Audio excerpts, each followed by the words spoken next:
Hey, I want to thank you for being here. You can catch more conversations just like this one on arrow.net, ARROE.net. Let's play it forward. These are real people, real stories, the struggle to play it forward.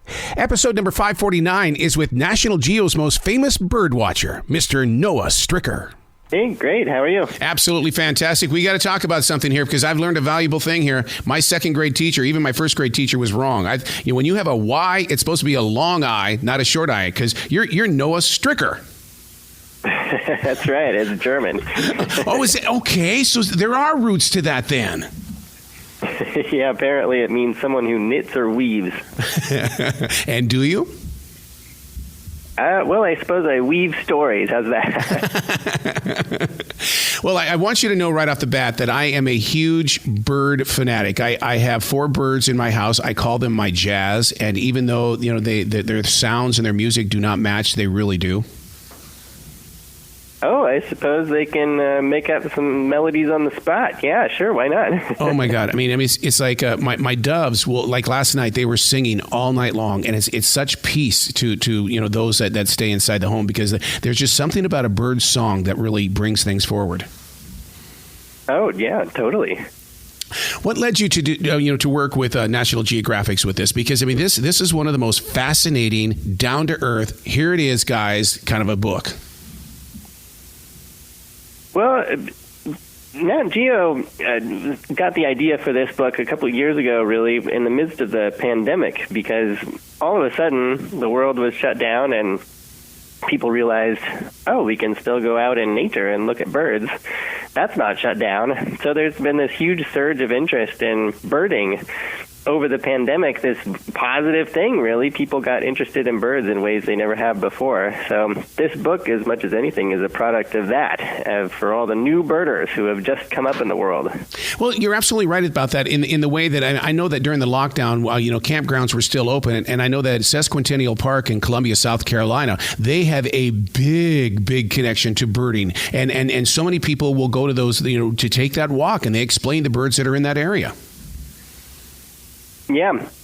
And the cool thing about birding is it doesn't matter who you are, where you're from. Birds are everywhere around all of us all the time, pretty much. And so you can just open your front door in the morning and head outside and embrace the birds that are right there around you. That's pretty much what I do every morning. Slip out of bed, go out the front door, see what birds are out there for a few minutes, and then get my day started.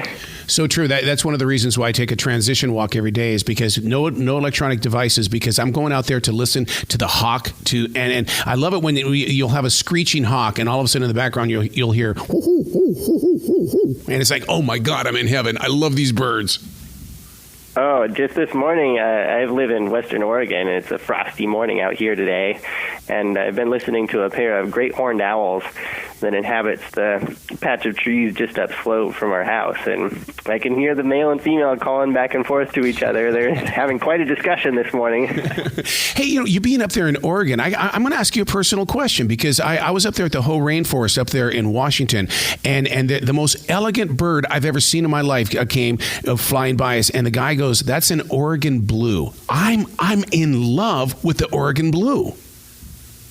The jays? Yes. Are they not? The color, it's a deep, rich blue.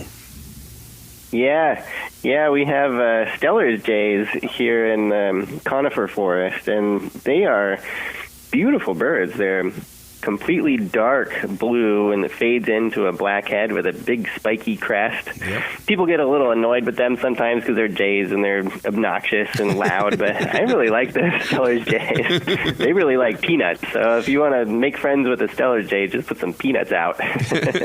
Are we cheating on the bird system when we put out the bird feeders and things? Because, I mean, it's like people get mad at me when I put out the, try to feed the deer. They don't like that at all. But it's like, you know what? You were feeding birds. Are we cheating their system? Oh, no. I mean, scientifically, there's all kinds of studies that show that birds that come to feeders, if you suddenly remove the feeders or they run out of food, they do just fine. They go back to eating whatever they're eating in the wild. But it's a great way to bring birds close to you. So my best advice for feeding birds is to put bird feeders outside your window so that you can actually see them from inside your house and your kitchen or your living room, because it's a constant entertainment. I mean, it's 24 hours a day, pretty much. I don't know if you caught Shark Tank last week, but this gentleman has invented a mask that he puts over his face, and he puts the little juice or the sweet stuff in there for hummingbirds to come up there. And it was amazing to see that. Wow, to get that close to a hummingbird. I had not seen that. I will check that out. That sounds amazing. I totally see how it could work, though, because hummingbirds are fearless little creatures. They practically have no predators, and they love sugar water. So when it comes to these birding apps for your smartphone, how easy are they? And is it more about information, or is it because I don't see an app locating it? There's a bunch of different apps now that birders are using. Probably the most useful one for especially people who are just getting into birds, but I use all the time as well, is called Merlin, Merlin. It's produced by the Cornell Lab of Ornithology. It's totally free to download, and it's packed. It's got a full field guide. It's got all the info and images of birds and recordings of their sounds, too, so you can check what they sound like. And it has different ways of identifying birds. So it will identify photos. You can upload a photo, and it will tell you what bird it is with amazing accuracy. And it can also identify bird sounds now, like a Shazam for bird sounds in real time. So you can hold your phone up if a bird is singing nearby, and it will take a guess at what bird that is. I just think it's incredible that they can do that. And it works pretty well. I could just see myself doing that with the meadowlark. I mean, what's really weird is that the book features the eastern meadowlark, but I grew up in Montana where we had the western meadowlark. Are they not one and the same birds?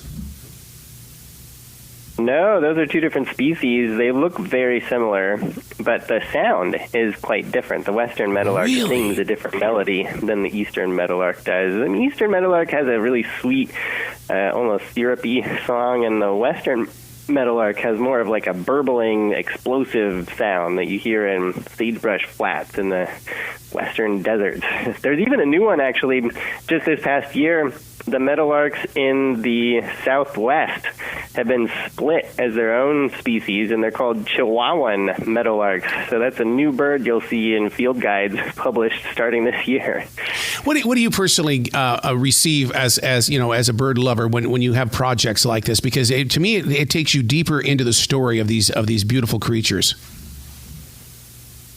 I just think that birding is fascinating because you can approach it from so many different angles. You can go to far corners of the world and see interesting birds that you've never seen before and add to your life list. That's all the birds you've ever seen. Or you can stay closer to home and look at one common bird that you've seen every day of your whole life and still find new interesting behaviors to watch, because of course birds are not like inanimate objects. They're living, breathing creatures of their own and individuals. They have personalities just like animals do. And so they're fun to watch and try to figure out what they're doing and why they're doing it. Yeah, birding is one of those things that I've always cherished in the way that here in the South, where we have the tropical storms and the hurricanes, is that when there's a big storm coming in, expect new birds to be in your forest. But yes, birders get very excited about extreme weather because they can blow in interesting species, and it's pretty exciting when a bird blows in that doesn't normally live in your area, but it gets reported, and then it goes out on the rare bird alerts, and I'm often the first one out the door to try to go track down unusual birds nearby where I live, because that doesn't happen every day. Yeah, absolutely true. So where can people go to find out more about you, Noah? Because, I mean, what you're talking about inside this book, I mean, it's so well beyond a book. You are so actively involved.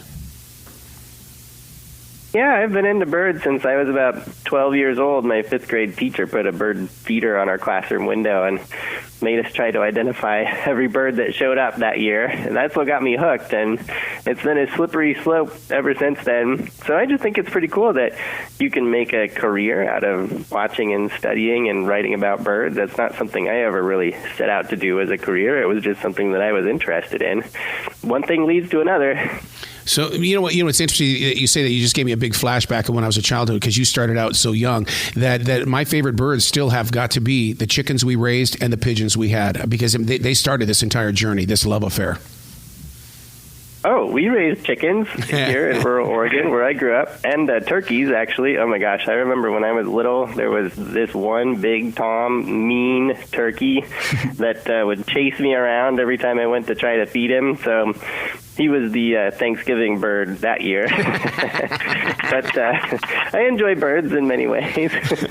You got to come back to this show anytime in the future. The door is always going to be open for you, Noah. Well, great. Thank you so much. You bet. Well, you be brilliant today, okay? Great. Well, it's always fun to chat about birds. Absolutely.